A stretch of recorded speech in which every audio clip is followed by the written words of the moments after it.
Hello, everybody. It's Stephen Paul from WinExtra bringing you your daily brief for June 7th, 2011, otherwise known as the morning after of connectification of the Xbox. Again, everything. Oh, bugger off. Did I just talk over your intro? No, you didn't, actually. No, I don't think so. No, I was bemoaning the fact that I should have gotten a fresh coffee before we hit the record. Well, if you'd like to, to go, and I'll just carry on, and, I can bugger off and get a coffee, and you can just do your show on your own. Yeah, I could just sit here and just look handsome. Double fail. Yeah. Aren't you glad we don't use Skype anymore for doing this show? Yeah, it's apparently down again. Okay, well, look, nobody knows how big the issue is, okay? Unfortunately, in this sort of hyper-connected world, a comparatively small number of people not having access can make it look like there's a metric crap ton. I know that when I turned on my monitors this morning, there was little dialogue right there in the middle of my screen saying, "Oh, sorry, Skype has crashed on you. Bye bye." Well, not those words, but basically that's the idea. And so I'm one of those metrics. Aren't I important now? No. Oh, okay. But yeah, apparently Skype users pretty much almost globally, but then again, I'm also seeing a lot of reports on Twitter of people who aren't having problems. So it's definitely not affecting everybody. But yeah, people are having, what is this? I hope they're paying you for that. Because if they're not paying you for the product placement, I don't want to see it on screen, sir. Right, now, but yeah, I mean, Engadget ran a story with the title, Skype goes down globally again, Microsoft starts wondering if it bought wisely. It's a bit of, oh dear God, let's join the hysterics title, I think, because let's be honest, long before Microsoft bought them, Skype always had a couple of outages a year. This isn't anything big. It's just bad for them that it's happened, twice now in a couple of weeks. But this doesn't seem to be all that major. People's Skype do seem to be coming back, but really we don't have a lot more to report on it other than it is down for some folks because nobody's really come out and provided us with any information besides Skype themselves, who at this point in time have said a small number of you may have problems signing into Skype. We're investigating the cause and hope to have more details soon. Yeah. Oh, well. Anyway. Well.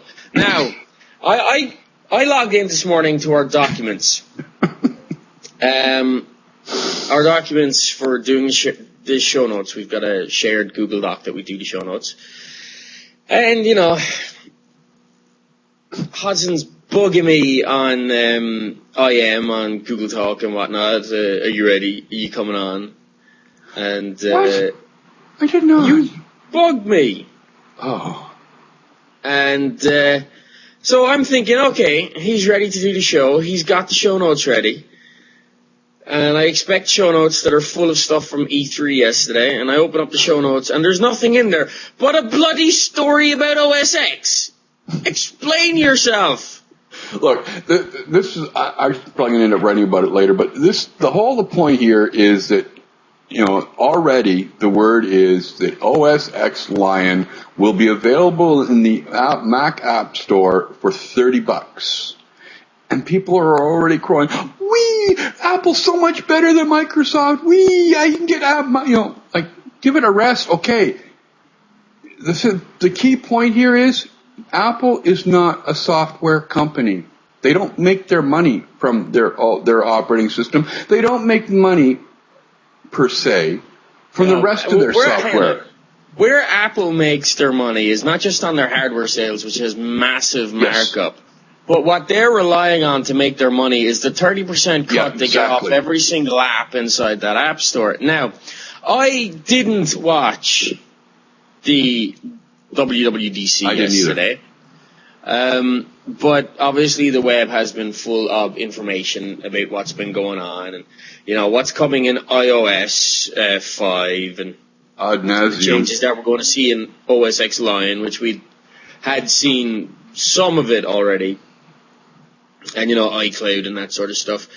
But am I the only one that gets the feeling, look, this is a 4 gig download, right? Yeah. Am I the only one that gets the feeling that, yeah, Apple is charging $29.99, but if this was, back in the day of, say, Windows XP, this would have been like Service Pack 2. Yeah. I mean, because you remember, okay, right now, in the Microsoft world, service packs tend to be just a collection of, all the past updates, unless there's some major new feature they want to roll out. But like when, was it 2 came out, XP Service Pack 2 came out, or Service Pack 1 came out? And it was the same with Vista when Service Pack 1 came out. It fundamentally changed a lot of things. I mean, Service Pack 1 changed Vista from being a dog to actually a pretty sweet operating system, With XP, with Service Pack 2. That made all the world of difference to XP, yeah. But here's... And added new features, new security features and stuff like that. And I get this feeling that, they roll Steve out on stage. He does his thing. He says, we're only going to charge you $29.99. But nobody turns around and he says, really, guys? Is this not just you charging us $29.99 for a bloody service pack and calling it service pack that has stuck an app store and a couple of extra features and let's call it, a new operating system? Yeah, I tend to agree with you on that. I might be wrong. Now, go on. I know. I was just going to say, the difference between the two companies is that Microsoft is a software company. Apple isn't, and the majority of Microsoft's money comes from its software sales. With Apple, it's its hardware sales, and as you point out now, growing amount of dollars is from their app store. So I don't even think they compare. It's like comparing apples and oranges. This is two totally different set of circumstances. You know what? I don't think Microsoft could drop the price on Windows. I'd like to see them do it. I'd like to see Windows. Too. I would like to see Windows come out for $20, or I would like to see Windows come out for free. And then Microsoft do a similar thing. Say, okay, you want to sell your stuff, you want to sell programs, you want to sell whatever, they have to go through our store and we get a 10% cut. Right? Yeah. Completely undercut Apple, but only take a 10% cut off developers. And considering just the sheer number of Windows machines out there, seriously, they'd rake in the cash and undercut everybody else, and developers couldn't really say no to that. You know what I mean? I think but it would cause all sorts of antitrust issues because it's Microsoft. Yeah. Apple can do it. Yeah. The other thing I'd like to see is let's enough with the 10 or 15 different SKUs. Let's get just down to maybe 1, 2, maybe 3 different versions of the OS. None of this you're going off topic now. Going off topic now. This is a discussion we don't need to have. This is a discussion you've had many times. And it's something that we've said many times. There are too many versions of Windows in every release, and that is that. All right? We don't need an explanation of SKUs and all that bollocks. Who wants to be thinking about that crap? Can't you just use the word version? I'm trying to sound professional. Anyway, on to the good stuff. Some recapping from Xbox E3 announcements, folks. We'll just ignore him. I love giving you a hard time. I know you do. You'll have to take up this one. The new Xbox dashboard. Why will I have to take this one up? Because you got it. I don't have an really? Xbox. Yeah, I'm sorry. I'm supposed to sit at home and do sweet FA, except watch Microsoft News for your bloody show. Yeah, thanks very much, Hodgson. I have a life, all right? I wasn't here yesterday. Listen, you just got $600 bloody from WinExtra users. Go get yourself a bloody Xbox so you can report on it. Fecker. Right, anyway, the new Xbox dashboard. Looks very much like Windows 8. I haven't tried it yet. All I have is the same screenshots that Hodson has. But, you know, the screenshots of demos that we saw at E3 yesterday, it does look a lot cleaner, does look a lot smoother. Obviously, it's kind of more optimized as well. They're kind of pushing you to use Kinect. Yeah. They're expecting that, but it does look like it'll work very, very fluidly, obviously, with the controller, which I think will still be most people's kind of preferred method of doing it. I can't see myself, in all honesty, for how great Kinect is, I can't see myself sitting there generally and going, you know, Xbox, live TV, Xbox, video, Xbox, social. I'd feel like a douchebag sitting on my couch, to be honest, doing that. Especially when I have a controller or a remote control right next to me and I just go, one. You see, that's the problem. One click or one little move is still easier than talking to the bloody machine. Yeah. But anyway, it looks really smooth and it is really, really Windows 8, Windows Phone 7. Look, yeah. UI. Influenced. Yeah. Yeah. Xbox Live TV. Apparently they've announced that Live TV will be coming to Xbox 360 soon. This is something you said you didn't believe would happen or didn't make any sense if it happened. But, it still doesn't make bloody sense. Who knows? Look, they haven't announced pricing, right? Yeah. They haven't announced who their partners are. They don't have US partners yet. No. Right? No. So here's the thing, right now.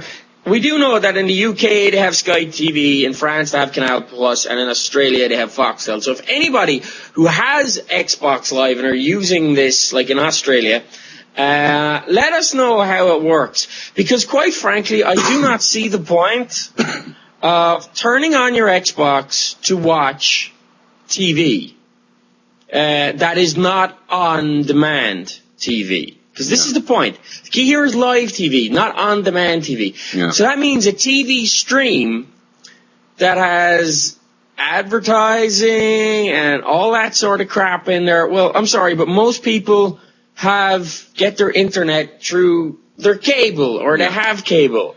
And that's where they're going to get their live TV. There's going to be a double down of services. So unless Microsoft is expecting you to cut the cord, which also raises other interesting questions, because we've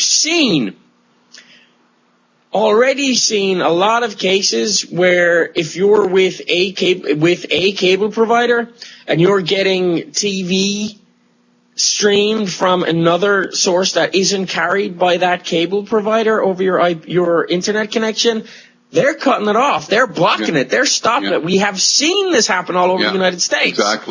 Exactly. And that could be why Microsoft isn't announcing who their partners are, because they're going to be kind of stuck. Yeah. And here's the other thing. Who are they going to cable with? Who are they going to partner with? On Tech News Today, they speculated that it might be AT&T's Uverse. Okay, so they partner with Uverse for that. Comcast is going to let you do that over their lines? See, there's too many issues here. This is why this still doesn't make a lot of sense to me. Besides just the usage model of, I'm going to turn on the Xbox and my TV to watch TV when I can just turn on my TV. The on-demand stuff I get. Yeah. Right? ESPN, Netflix, on-demand shows from HBO, the YouTube integration, that I all get. Yeah.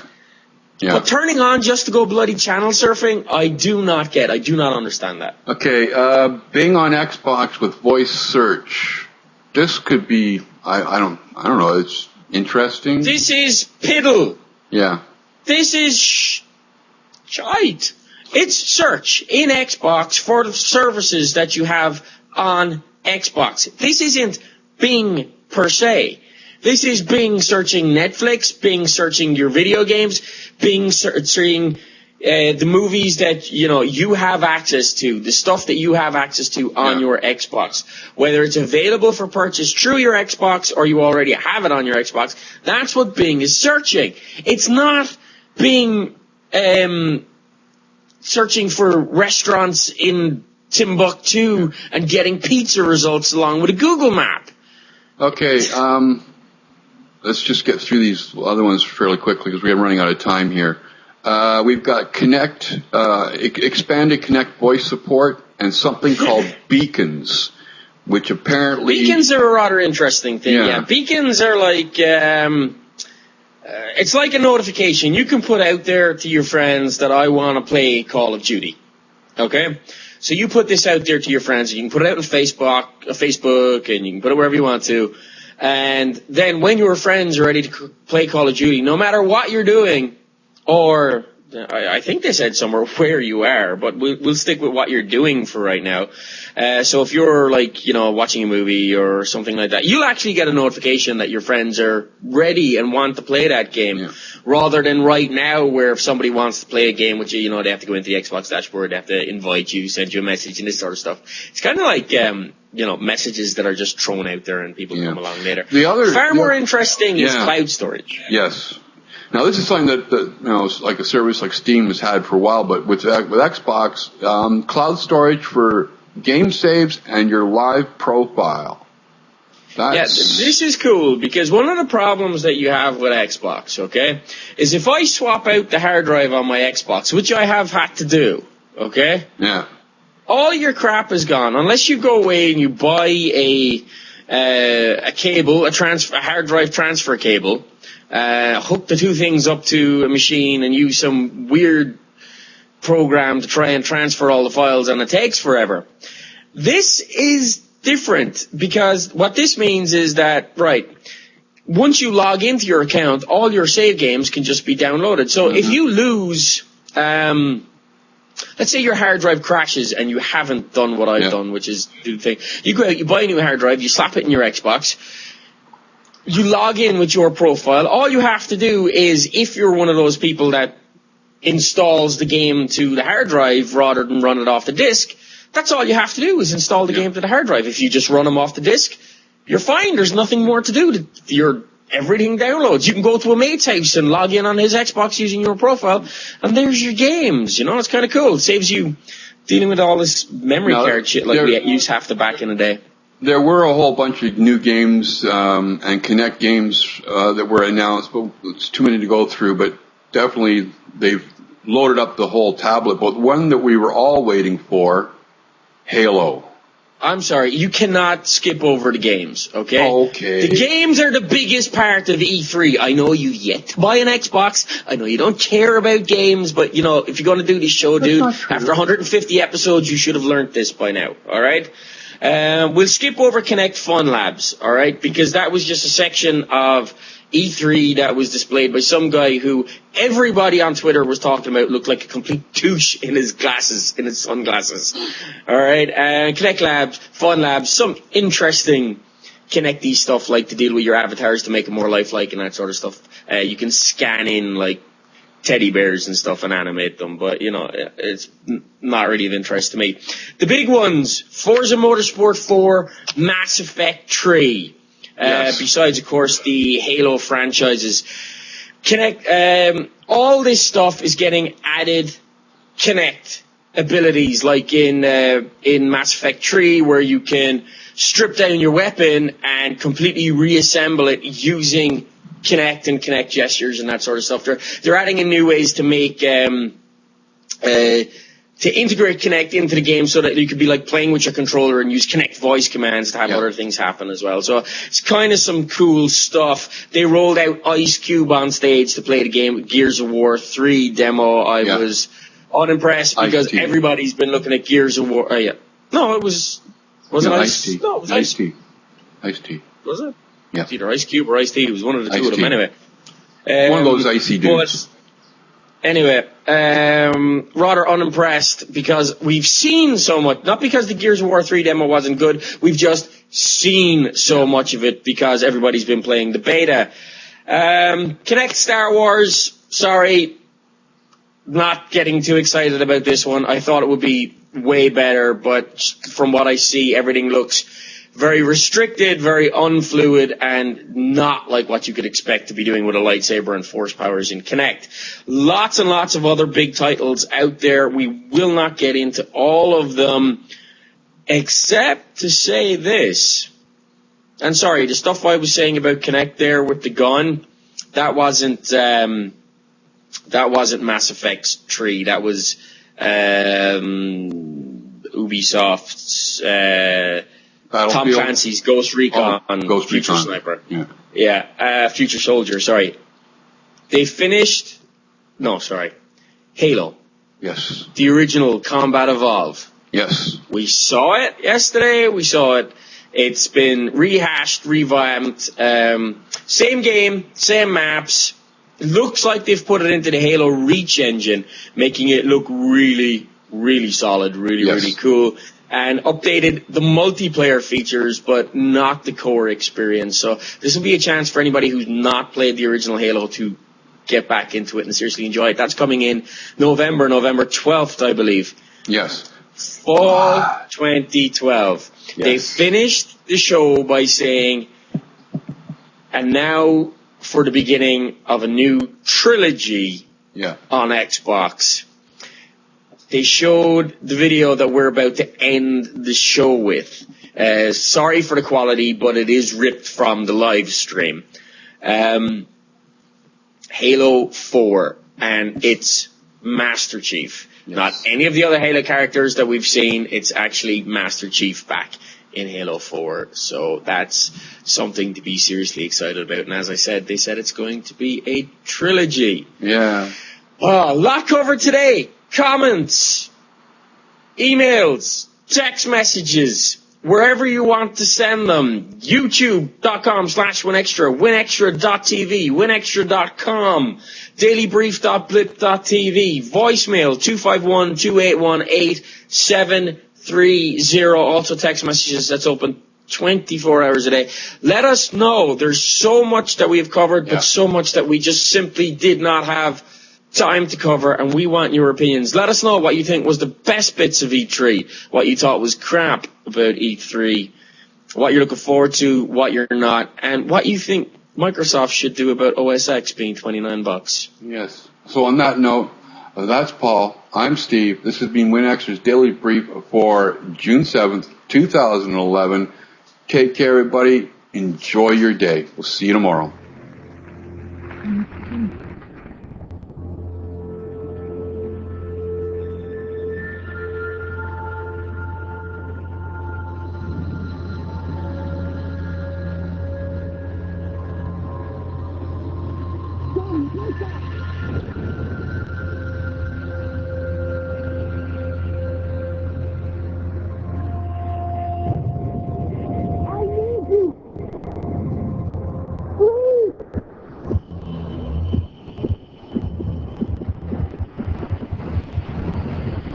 Wake up, John! Chief! John here.